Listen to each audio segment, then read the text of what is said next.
to the cloud.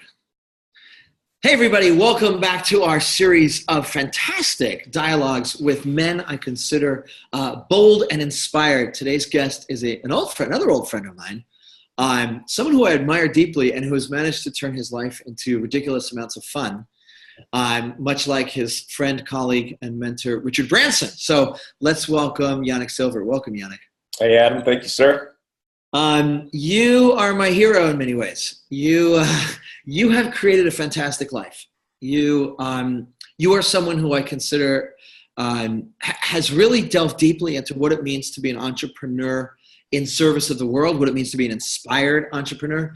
In fact, you wrote a book not called The Inspired Entrepreneur, but Evolved Enterprise. Same concept. Yeah. And I was just complimenting Yanik before we started that this is a solid book. Like, not only is you almost made me believe it's a good world. You know, you bring so many stories. You've done such great research. I mean, these are all your friends. Blake from Tom's Shoes, Greyston Bakery, Patagonia, Virgins. Yeah, not all my friends. Some people that I admire, but some are friends, some are colleagues, some are just people that I have researched and just really aspire to be even more like them.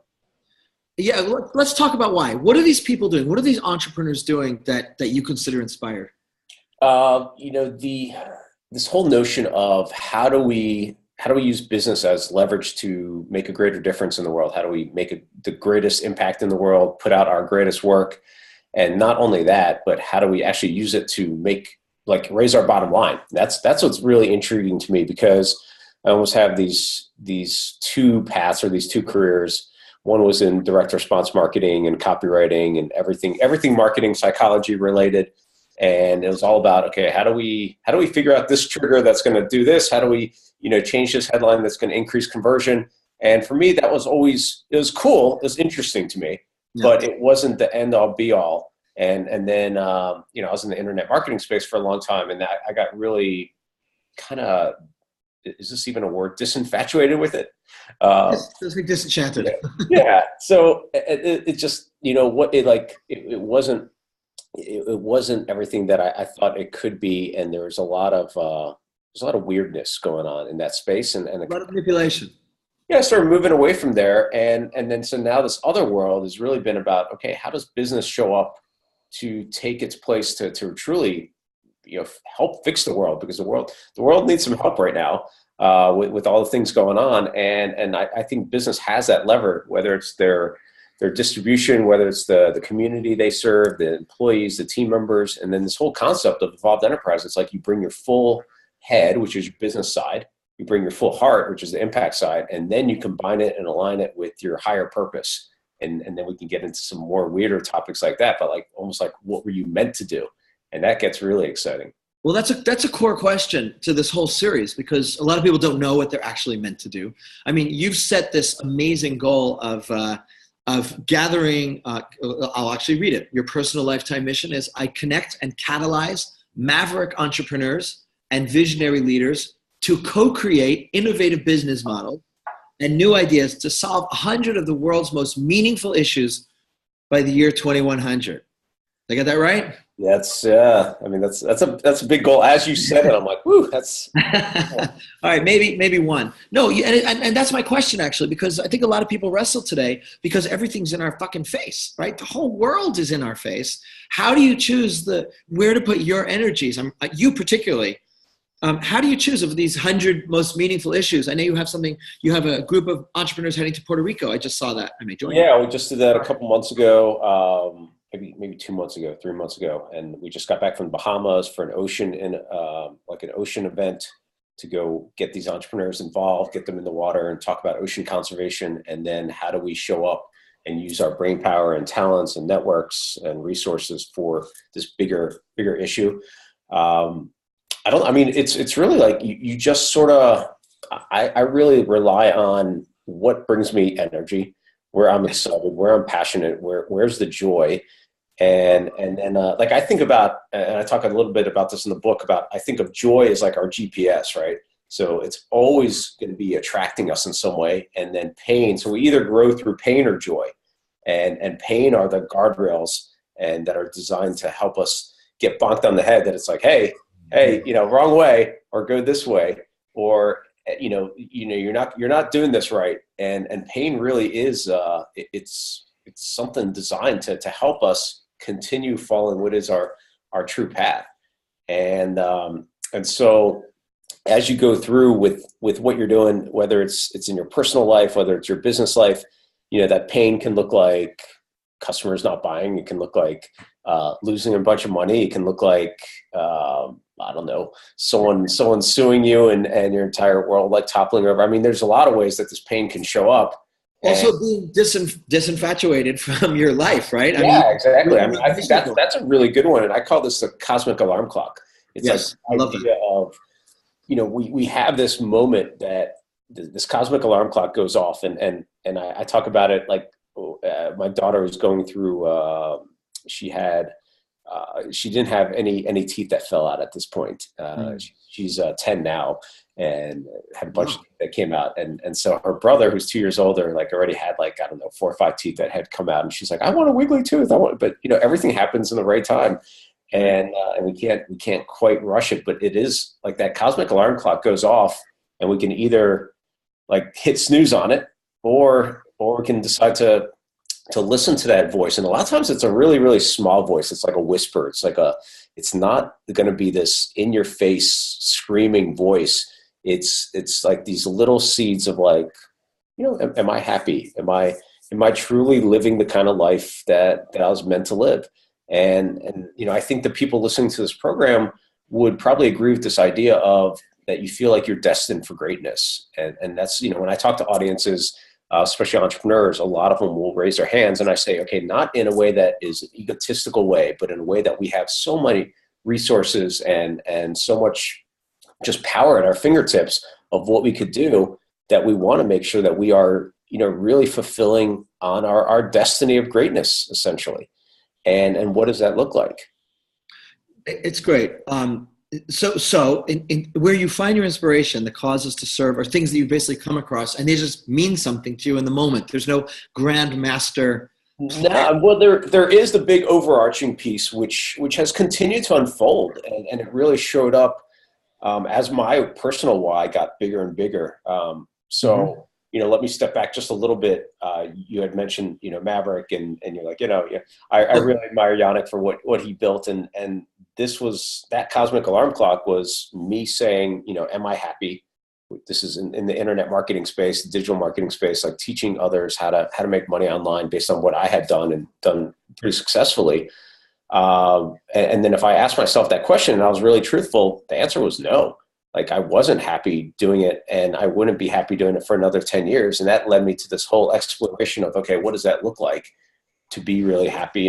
And so a lot of journaling, a lot of reflection came up with these core concepts, which are essentially a $, a happy face, and a heart, all connected like this Venn diagram. So make more, give more, have more fun was the basic premise. And I'm like, oh, that sounds awesome.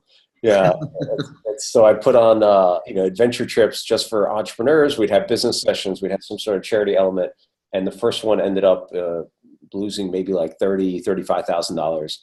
I'm like, oh, that's an investment. It's a whole different model. No problem. And then at about $400,000 in, my wife's like, so what the hell are you doing? What is this new? I'm not sure everybody knows what Maverick is. So Maverick is a collection of entrepreneurs, a lot of our friends, actually. You take them around the world. You do wild adventure trips. You've done the Baja 500. You've done, what else have you done? Well, it's changed quite a bit. Yeah. So originally it was just these adventure travel trips, and that's where it was cool, but it wasn't almost like this, this true fulfillment of what I could be doing. And so when I got down about $400,000 between hiring people we didn't need and cosmic alarm clock. Having a losing business model and all these things, is like, shit. I mean, it'd be really easy to go back into the stuff that I was already very familiar with. Yep. And like, okay, I should just go back to, selling this digital marketing stuff, because obviously that was making me a lot of money, and that's what I should be doing. But there was something that kept pulling me, that there's something more here. And the bigger why was not to create an adventure travel company for entrepreneurs. The bigger why then became our core mission, which is changing the way business is played. And I'm actually incredibly thankful for having that time where things were going sideways, because it really forced me to start thinking about, okay, who am I? What is my real identity if it's not linked to my success in business? What is my real identity when, if you separate your net worth from your self-worth?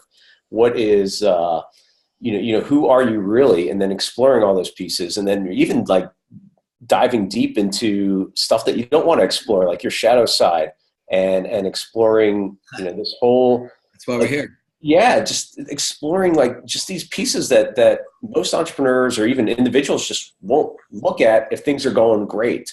And then also it really got me to go back to like a level of trust and surrender that I hadn't had in a long, long time, and going back to a lot of spiritual practices and even opening up new ones, because it was just, that's what I needed at that moment. It was like I couldn't do things from the same place that I was at before. And you had a willingness to reboot that a lot of people don't, It was a massive reboot, I think. And it would have been, again, really easy to go back, but my full heart, like my passion wasn't anymore into the selling the content and doing the things that I was doing before. I probably could have gone back and done it, but it would have been slowly like killing me. Like it would have been like sucking your soul. And I just don't feel like our lives are designed for that. Like I would rather go out and go explore what makes me feel fully alive and is exciting for me, and maybe isn't as security conscious as a sure thing, but I'd rather be out there seeing, okay, where can I take this thing, and where can this continue evolving into? And that's where we changed the name to Maverick 1000 to really denote this idea of 1,000 suns who can each light another 1,000 suns. And the type of people that we want to bring in are much higher on this evolutionary thinking of they want to grow themselves, grow their business, make a difference in the world, and have some fun as a byproduct, essentially. I love that. One of the themes of these calls and one of the themes that we're discussing is how do you stay awake to when something dies inside of you? And you remind me of a funny story. When I was actually a couple of years ago in Boulder. I don't know if you were there for that 3C conference. Were you there? I think you were there. 3C?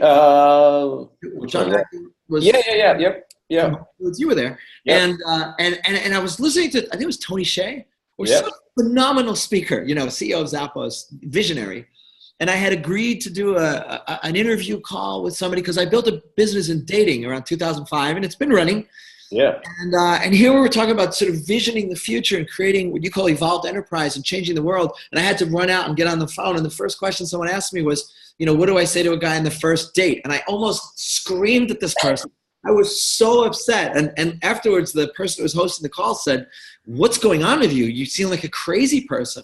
And it was because I hadn't shifted fully into the next phase of my life. And I was being, having my heart torn out, playing too small, and I still have the video of that moment. And I do look like I was furious at life for having to step out of this moment. And because, security does call you back if you have an income that's running, and it's sometimes hard to make that shift. Go ahead. No, I was just going to say, there's always an excuse, right? And it's just like any time in your life, there's this excuse. Well, I can't start this because I have this, or I have a full-time job, I can't do this, or I can't have a family, I can't do this, or I have a mortgage, or I'll wait till the kids leave, whatever it is. And we all have the same stuff. And we know it's like our heart, if we listen to our heart more than our head, it's going to tell us what we need to hear. And a lot of times it's not what we want to hear. That is true. But it is, I'm like, following your heart is oftentimes incredibly scary, but never wrong. Yeah, and follow your bliss, which you talk about, that great quote from Joseph Campbell. You talk about finding your unique voice. A lot of people don't know what he also said. He also said, once you follow your bliss, then you have to follow your blisters. Like, you actually have to put in the work. Most people don't know that point. I want to talk about three things about you that I think will really be inspiring for people.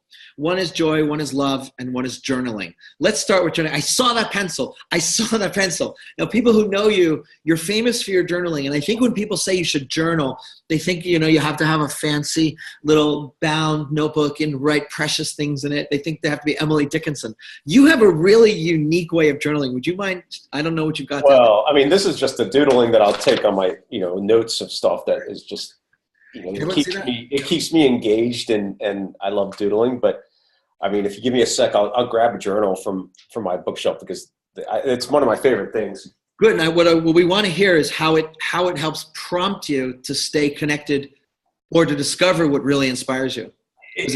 And what you just mentioned, joy, love, it is part of, I think, the journaling process. And I love sharing about journaling because it's been such a key part of my life. I think a lot of people get hung up on, I should journal, or I have to do it, or even like just, who's going to read it? Is someone going to flip through it and find my deepest, darkest secrets? And, right. And so, you have to get that out of your head. I mean, mine are literally sitting on my bookshelf in my office, and my daughter has told me before, she's like, I've read through some of your journals. She's like, you write really small, and it's not that interesting. Thanks, Dad. So, right. But, if you're freaked out about it, go get a little locked case and put it in there. But journaling, so it's actually scientifically proven to make us happier. There's a good book out there by a guy named Richard Weissman who did all these.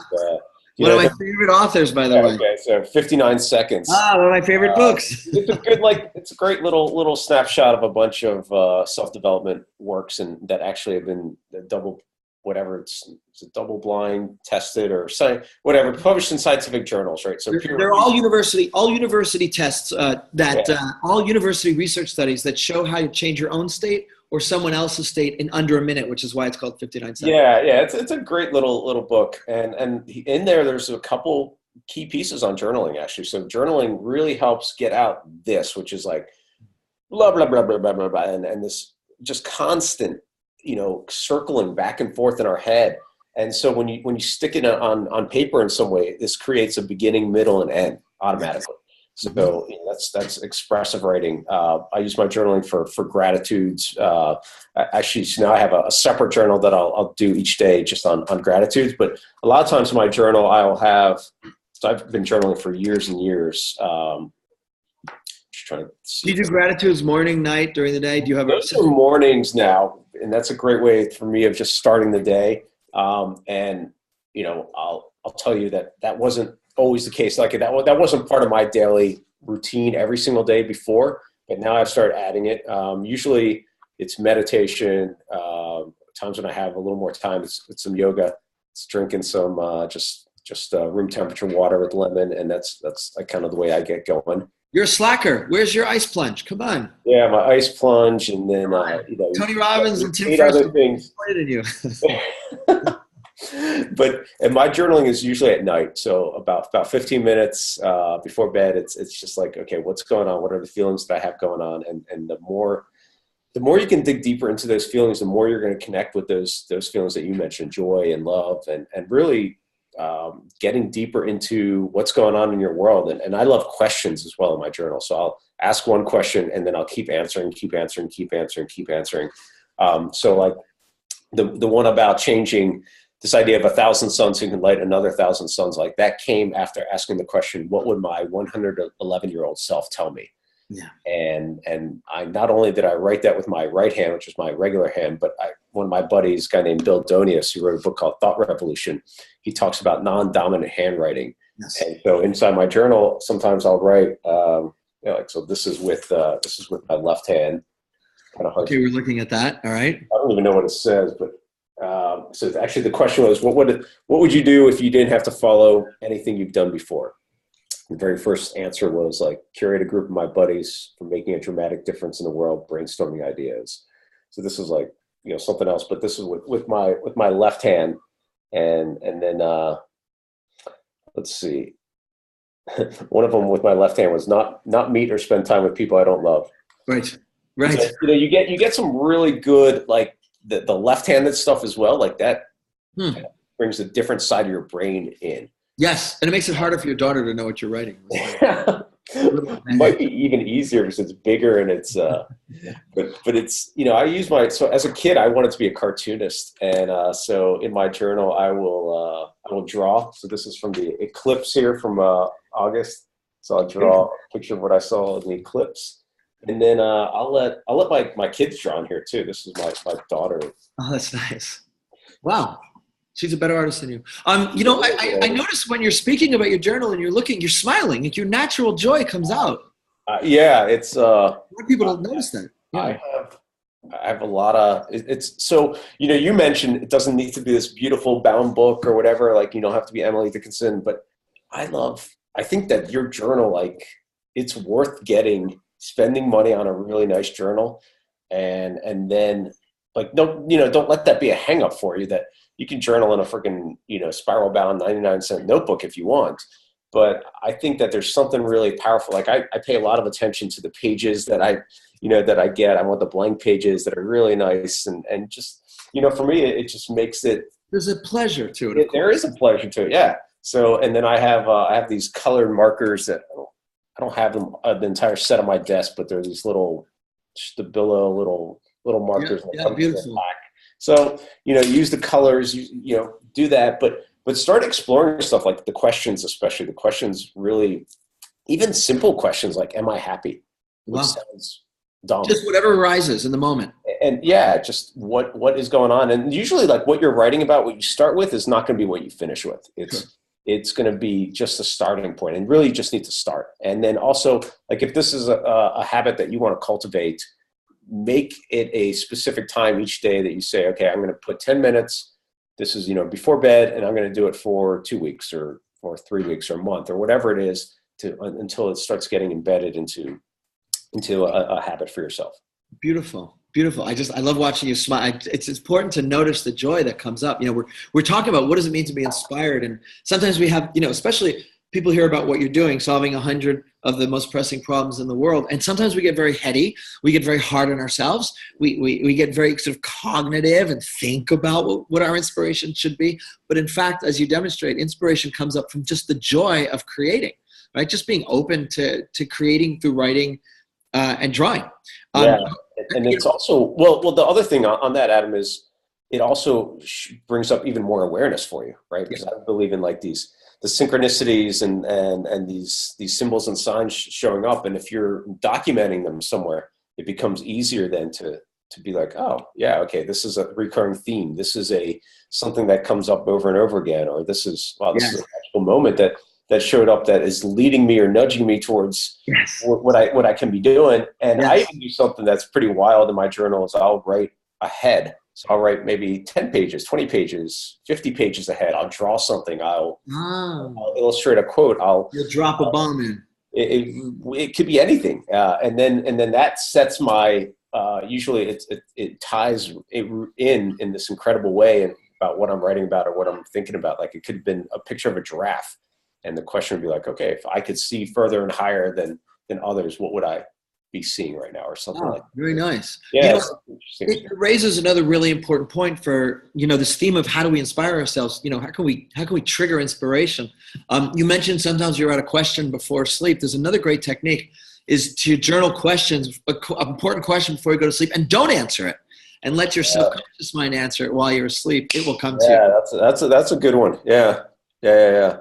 Yeah, I remember once a long time ago, I got this amazing hot tub as a reward for an event I did, and it was my girlfriend sort of prompted me to do it, but I got this amazing, and I said to her one night, I've fallen in love with my hot tub. I think I'm in love with the hot tub. She goes, "What do you mean?" I go, "It's like." It makes me so happy. I said something like, "It's the best girlfriend I ever had, other than you. Always hot, always wet, squirts in 7 places." But I went to sleep with this. What does this hot tub mean to me? And I woke up. Seriously, it's a great story. I woke up with this name Esmeralda on my lips, Esmeralda, and I didn't know why. And I started telling people, and then our friend Garrison Cohen pointed out. No, he didn't tell me. Someone pointed out that Esmeralda was the name of the woman in Hunchback of Notre Dame who gives the hunchback sanctuary. Oh, interesting. It was my sanctuary. And then Garrison made me this beautiful brass plaque, which is still there, called Esmeralda. And in fact, that's where I go in the morning. Every morning I go down with a notebook and a pile of books, usually a business book, an inspiration book, and Inc. magazine or Fast Company or Forbes or Fortune. I get them all. Yeah. And I'll plow through things, and I'll just take notes. And I have basically my inspiration for the day. That's one of my tricks. That's cool. Yeah, it's great. I mean, anything that's intentional and anything that is done with that kind of that kind of consciousness is incredibly powerful. And water is proven to just, it brings a different state. I mean, there's a reason why people get ideas in the shower.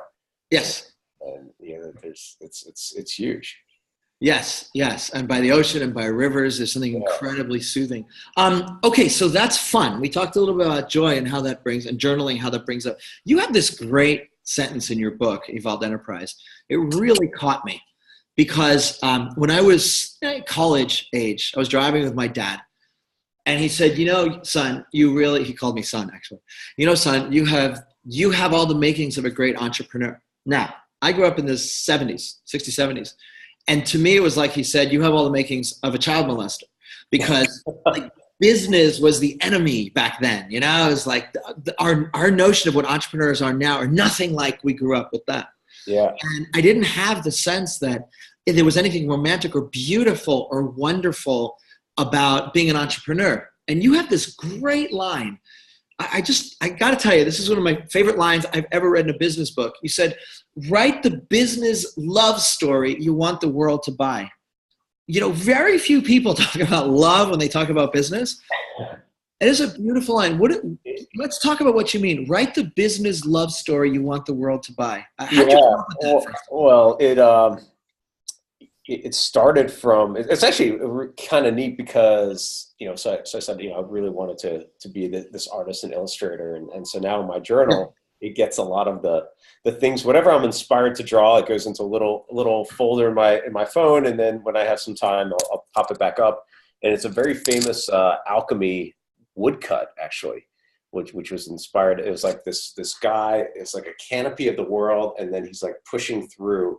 And if you've seen it, I'll send you the image of it. And that became the illustration for that quote, and that became our most clicked on Facebook ad, actually.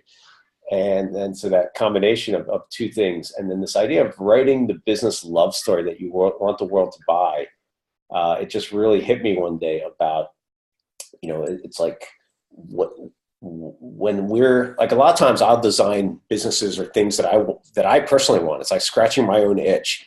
I've done it a bunch of times where, Maverick was a perfect example of it. It's like, hey, I want to go hang out with other awesome people and go do fun stuff together and have more meaning to what we do. So let's go put it together. Mm-hmm. And what would that really look like? Like what would make me fall in love with that business or that offering or that service, mm-hmm. that then I could go back to other people that I love as well and say, here's what this offering is. And that's what this idea is at the highest level, is how do you put out something that you absolutely love? And, and that's at the highest, most ideal level. It's, I have a mentor, a guy named Ari Weinswig from Zingerman's. It's a great, interesting group of companies up in Ann Arbor, Michigan. And so when I go up there, I love hearing from him because he's so honest. And he's like, we have this big vision of what we want to do. And we have this, and we have this idea of how we show up. Our culture is at this level. And, there's times when we're somewhat out of integrity sometimes. And then we get called out on it. And then we come back into alignment in integrity. So it's like this idea of this highest level of what we're offering, that is this love story. It's, not every 24/7 that's going to be the case, right? It's like I'm thinking about stuff that we're doing right now that I'm like, if I was the customer, would I be 1000% in love with this? I don't know, maybe not, but that's always my sort of North Star that I'm driving towards and continue thinking about. And that's what I spend a lot of my time thinking about, is how do I put out something that people are truly fully in love with? Because then they're going to spread the message. Then they're going to become advocates and zealots and become like these raving fans that you want. And part of it is this evolved enterprise model, which is getting behind the bigger purpose and a bigger impact that you want to have in the world. And that's another thing that gets people to fall in love with what you're doing. Yeah, having that that almost cult-like, religion-like, inspirational mission behind any business. It has a totally different effect than just, hey, buy this stuff. It totally does. And this is, the research that you mentioned at the beginning that I put into the book, this is like this seismic shift that's going on, and it's happening from the inside out and the outside in. It's like consumer buying behavior is changing where consumers are willing to spend the same or more on a product that has a purpose or a mission behind it, because they want to do that as long as they know what that story is. And then inside out is especially millennials, which are the biggest group out there right now for team members, is that they want to be in a company that has a bigger mission or purpose, and they're even willing to many times get paid less to go to work for those kind of companies. Yeah, it's true. My son is a great case. I have a 24-year-old son who could easily move at this point. He's become the data scientist of his company. And I asked him, I said, I read somewhere that millennials last about 18 months in each company. And he goes, yeah, I could probably make about 20 grand more if I moved, but I love what we're doing and I love these people. I'm like, great, have at it. Believe in the mission. It's funny. I didn't expect it would take this turn, but I just remembering, you're going to love this. Years ago, I wrote a film for BMW. The head of design, Chris Bangle, who kind of reinvigorated their design in the late 90s, early 2000s, came under a lot of flack because BMW is known as an engineering company, right? But he reinvigorated design and wanted people to understand how important design was to what they did. So I flew over there to Munich, and I at that point I was driving a minivan. I even wrote an article called Minivan Man.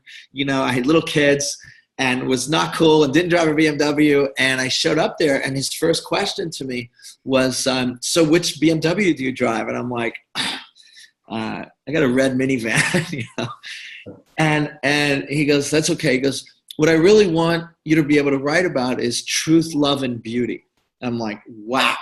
And literally tears came to my eyes. I said, that I can do. Like that's what moves me, right? Those things move me. Truth, love, and beauty. That's their approach to car design, and they would, the designers, they would send to draw landscapes in the Sahara, and they would send them to textile shows and just anywhere to just glean inspiration, because they knew that their mission was truth, love, and beauty. So they would seek out beauty in places you would never guess. Wow, it's very fascinating. So the fact that love, like what you love, has to be at the core of what drives you, because it informs everything you do. And I think people feel it when you love your products, right? Yeah, when you inject that kind of love into what you do, it shows up in the details. It shows up in just the way that there's little surprises for people. It shows up in the way that it's an energy. I mean, that's the best way to describe it. And there's an energetic connection that happens between quote unquote your customers, which are really more than customers. Yeah. They're human beings, actually. Yeah, but who connect in this deeper way. But truth, love, and beauty is a great way of. Isn't that great? Yeah, I mean, it's funny because John Mackey, who you mentioned, from that conference, like that's what he would talk about as well. Is the noble ideals of capitalism. At the noblest are truth, love, and beauty. And a lot of times as entrepreneurs, we don't stop to consider how that really is a key piece to what we really all want. And then we get caught up in what's the numbers, what are the sales figures, how is this gonna grow our bottom line, or what it is here. But if we took that away, one of my favorite works when I was going through this period of sort of sidewaysness is this book called The Great Work of Your Life. Yeah. And it's a guy named Stephen Cope, and right. He's a yogi instructor. I didn't know that. He's in Kripalu up in Massachusetts, and he studied the Bhagavad Gita, which is one of our oldest spiritual texts, and then overlaid it against people's lives, who many are known, some are unknown, but people like Harriet Tubman or Susan B. Anthony or Mahatma Gandhi or Nelson Mandela, how they truly lived their dharma, and then how things just when they got into that full alignment, how things really worked for them. And one of the key lessons of that in the Bhagavad Gita is that you're only entitled to the work itself, not the fruit of your labor, essentially. And it's having non-attachment to what happens after. And that's a huge lesson for entrepreneurs, really anyone. But it's like when you put your full heart and soul into it, that's the reward of itself. And it really fits in with this other question that I love from Brené Brown, which is from her book Daring Greatly, which was essentially, what would you do even if you knew it would fail? So not, even if you knew you couldn't fail, what would you do? But this like takes away this attachment to what are the results and what are you willing to give your life force for without quote unquote seeing results. But more often than not, when you put your full heart and soul into it, there's something, either that immediate accomplishment shows up or a bigger byproduct that you couldn't have even been aware of shows up. And that's when it gets even more exciting. You beat me to the punch. That was my next question, was about that wonderful quote. You have to let go of the fruits. But let's be honest for a second. As an entrepreneur, you got to make money, right? You got to make sure there are some fruits. So how do you jibe those two together? Well, it's about having trust, and this trust shows up that if you're truly putting out your greatest work, then you're going to get rewarded. And it's so this is the part about aligning your head and your heart. The head is the business side, right? So the business model has got to be right. And for me, originally the business model wasn't right. And it was good because it continued sort of bonking me on the head to be like, hey, you got to pay attention here. And for me, it took a $400,000 sort of bonk on the head. I was having lunch with a colleague of mine here in Maryland and a couple of years back, and maybe 2 years now. And he was like, your book's great. 400,000. He's like, mine was 4 million, dude. I'm like, yeah. Right. So, it could be that, it could be health, it could be something else, but it's paying attention to that. And then aligning, having the things that, like, the business model is a logical sort of business minded part. And so you want to have that lined up with the true heart side, which is, I'm going to put everything I've got into this. And sometimes you might not even see what the business model is, but you just have, again, that trust of knowing that you're going to keep moving, being in a thick fog, right? You're going to move a few yards, and then you're going to see what the next opening shows up for. I love that. And, I love this guy, Michael Singer. I mean, he's become big.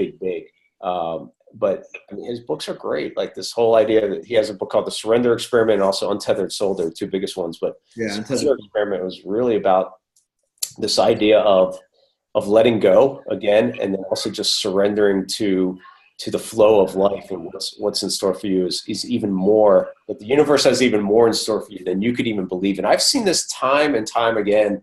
You mentioned Branson at the beginning of our interview, and this, to me, that's just like one example of how it showed up in a big way, where on my life list at one point I wrote, I want to have lunch with Richard Branson. And now it's turned into like maybe 40 lunches with him. That's amazing.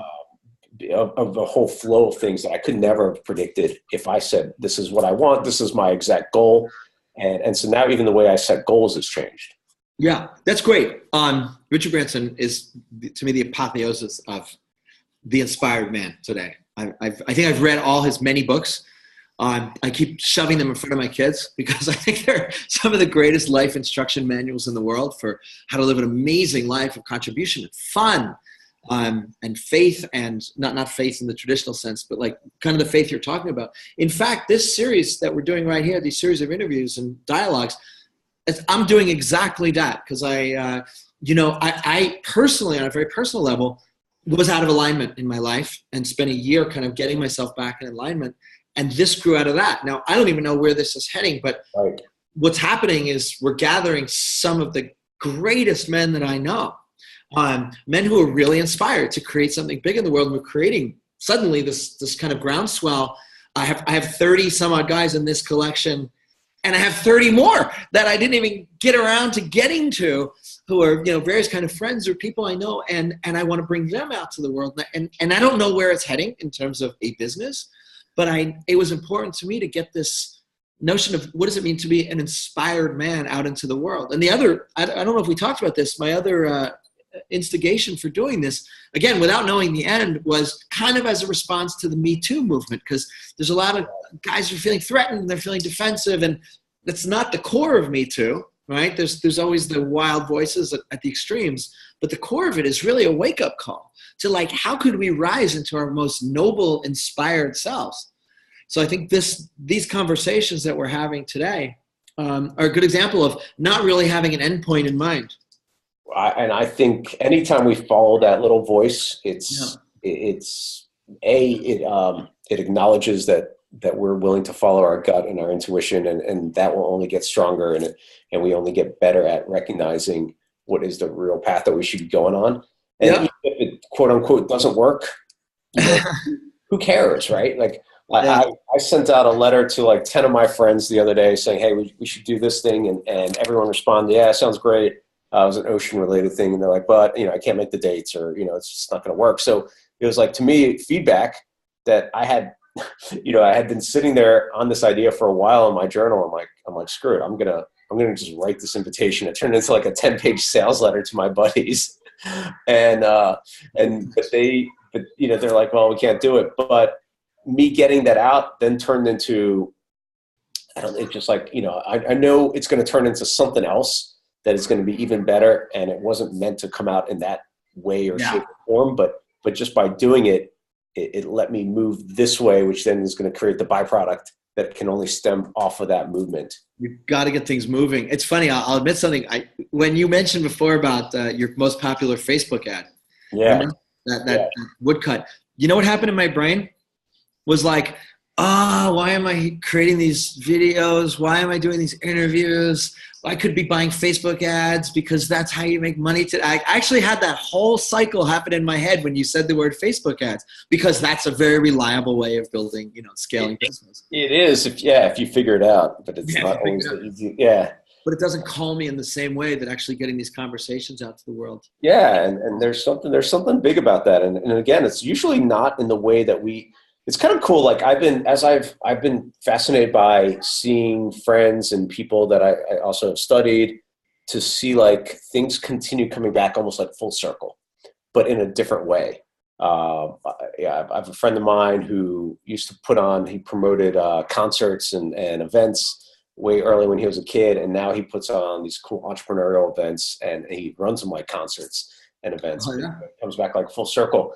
And then, I think about like, even like my art stuff, right? Like I wanted to be a cartoonist, but I don't want to be a cartoonist anymore. But my best responded ads and promotions and things that I do, or Instagram posts or whatever, are when I really put out my own doodles along with something that means something. And it's like this comes back full circle. It's funny. It's true. You mentioned themes that recur. Yeah. And I was cleaning out my office a year ago or so, and I found a journal from an event when I was still married back in the late 90s. And I was unhappy. I was frustrated. I was stuck in various ways. And I went to this sort of landmark type of weekend. And I wrote something down that was like, all I want to do is travel the world, teach and write. And then I forgot I wrote that. And then a couple of years ago, when this, just like you, creating products, launching products, it's great, but it felt dry. I actually created a travel coaching group, and suddenly my business exploded because we were traveling the world, went to Italy, Greece, various places, but we would go with an intention, as you and I discussed earlier, to really delve into a subject, to bring out what is it to be, as I mentioned, Italy, we were talking earlier, what does it mean to be a lover of life and to live out the lover archetype? What does it mean to be a king? We went and rented a yacht in the Greek islands, which sounds fancier than it is. You get it for like under $2,000 a day. You got 20 guys. It's not that hard. But we were actually living that dream. So it's important to really come from your sense. I love it. Joy and love. As you said. Well, I think joy is your GPS. Joy is your GPS. Yeah.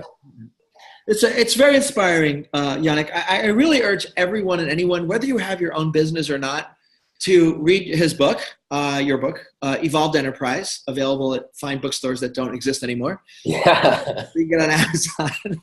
And I believe you have a site, Evolved Enterprise, as well. Yeah, evolvedenterprise.com, where you can buy, there's a special package that we put out that actually we're on our second village that we're working on funding. We funded a village in East Africa where we put together all these complementary micro enterprises and funded them to bring them out there. They're a nonprofit and cause partner I've worked with for a long time called Village Enterprise.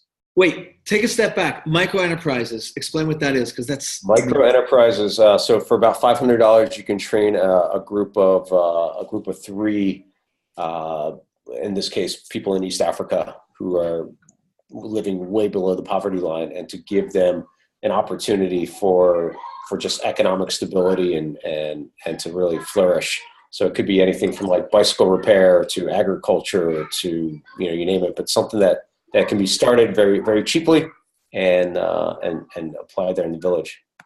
That's beautiful. And it just brings us back to one final thing I wanted to mention, just listening to you. And the word that comes up is privilege in the positive sense. We talk about in our culture today, privilege is thrown around as a terrible thing. Well, you're just speaking from a point of privilege. But we're very privileged people. I'm here in the Caribbean right now on an island. And I have a friend who's a film director. My girlfriend is a brand manager. And we went to dinner just the other night. And there was such pain in their voices describing how hard it is to get something going in a culture where everyone's just scrambling to eat, basically. So we're lucky, we're privileged to be able to have these choices, to live for love and truth and beauty, whereas most people, are selling bananas on the street corner. Or I was just in Colombia a couple weeks ago, and if you've ever driven the streets of Medellin or Bogota, you stop at a red light, people will come out and juggle for money. They'll do anything just to feed themselves. So, yeah, it's an interesting point on this idea of privilege. One of my mentors, a guy named Frank McKinney, he always talks about one of the Bible passages, which is essentially, to whom much is given, much is expected, essentially. Right. And I do believe that, and that fits into this whole idea of, this destiny of greatness, that you have so many resources and so forth. Like you're not going to, there's some weird wiring in humans that we get more excited, happier, increased amounts of joy, love by helping serve others. And I love that we're wired like that. I think it's fascinating. And so when you start seeing that and you apply that, you continue applying more and more of that, because that's how you do live a full life. But at the same time, it's intriguing. I was in Haiti last year, and we've been to Haiti for multiple years. Actually, Frank has been a big part of that. That's why I've been. Is he would build these self-sustaining villages in Haiti, and then this past year, I was incredibly honored to get to have a village named after me in Mavericks for the amount of work that we've done down there. Wow. And in my sort of acceptance speech, it was being translated to the villagers there, and I said, what I'm all about. So I call myself a catalyst of catalysts. Like I catalyze catalysts, but that's not a really easy translatable thing. So I think I said I'm the instigator of instigators, or something like that was translated maybe a little bit easier. And I said, but everyone can do that. Like I think that everyone can instigate, just in their own worlds and in little ways, how they can make a small difference, how they can, spread a little bit more joy, a little bit more love, a little bit more of a way that they can give, and it makes them feel better. And it was really cool. And then the other funny thing about that I didn't even realize is that in Haiti, the name Yanik is for typically much older women. So Yanik is like a name that somehow has gotten into this vocabulary, but just for older women. And so I said, I'd be happy if I come back to the Yanik village and there's many Yanik and Yanikas, and they all sort of laughed. And partially because Yanik is kind of an much older woman's name in Haiti. And I actually met one of the Yaniks there. It was one of the guys that worked for the charity is his mom. So it was pretty good. Victor Victoria. Yeah. Well, may you help many, many Yaniks in the world and Yanikas. It's beautiful. You have done and are doing beautiful work in the world. Everybody, Maverick 1000 is the name of his group of entrepreneurs. I want to say Conscious Capitalism. That's John Mackey's book. Evolved Enterprise is read Conscious Capitalism too. Evolved Enterprise is, it takes it from, I think, a different level, more on the bootstrapped entrepreneur. I just write from what I know, and that's my world. Plus, it has drawings. It does have drawings, and that was actually I thought I was done, and I got this inspiration at literally like 3 o'clock in the morning, and I was up to like 5, 6, just energized by doing the drawings, and to me that that really was part of putting my full heart and soul into it. I get it. I totally get it. You remind me, I wrote my first script that I sold to Hollywood, I wrote in 3 weeks, not sleeping after my first son was born. I was so excited that he was born. I couldn't sleep, and I was just loving writing. And I just remembered that. It's been a long time since I worked through the night. It's a good, that feeling of flow of being in that zone is really powerful. Joy and love, man. Joy and love. Thank you. I'm gonna impress that in my brain so I don't think of you as an old woman. So an old Haitian woman. Thanks, brother. I look forward to seeing you somewhere soon in real life. All right, Adam. Thank you. Thanks for a great session.